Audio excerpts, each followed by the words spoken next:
Selama Ormas Konoha tidak buka kantor cabang di Pakistan, maka apapun masih bisa diperbaiki oleh paman berkacamata. Terutama dalam kasus poros gigi yang terbelah menjadi dua ini. Entah bagaimana poros gigi ini bisa terbelah menjadi dua, mungkin Rocky Gerung yang tahu. Mengalemnya dengan lem besi tentu saja tidak menjamin kekuatan. Agar bagian dalam juga bisa menahan beban, sang ahli pertama-tama menggunakan spidol tinta pemilu dan waterpass level untuk menggambar garis. Dengan tujuan utama membagi permukaan yang patah menjadi 3 bagian sama besar. 6 titik tanda itu adalah posisi sambungan di mana pin akan dimasukkan. Namun, mengingat ujung lainnya juga perlu dipindahkan posisinya, sambungan di kedua ujung tidak boleh ada deviasi.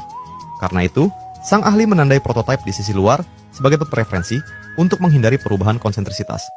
Dengan begitu, efek restorasi bisa mendekati standar pabrik aslinya, berbeda dengan aturan di Konoha yang garisnya diputar-putar sampai rakyat bingung di mana sebenarnya pusatnya.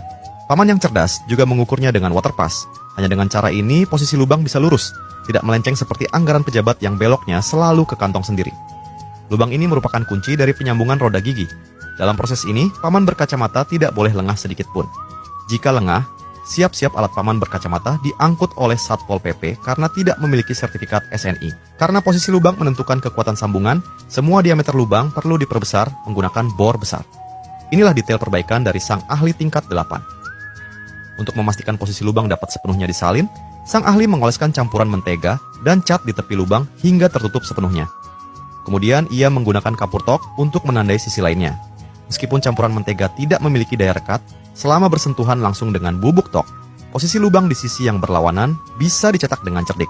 Hanya dengan memastikan kedua ujung lubang benar-benar tegak lurus, keselarasan poros dapat terjamin setelah penyambungan. Berbeda dengan kebijakan negeri ini, yang meski miring tetap saja dipaksa disebut selaras.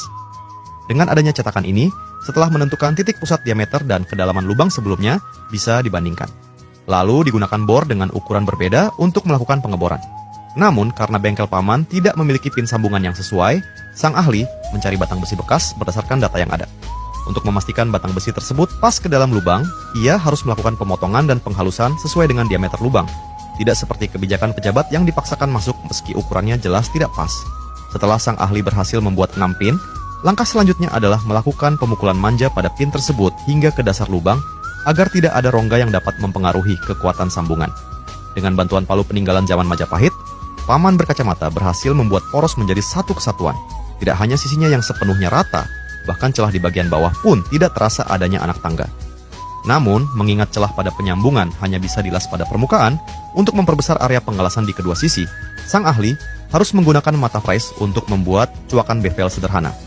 Setelah bagian silinder berlebih dipotong dengan tang pipa, semua sambungan bisa dilas menggunakan kawat las berkekuatan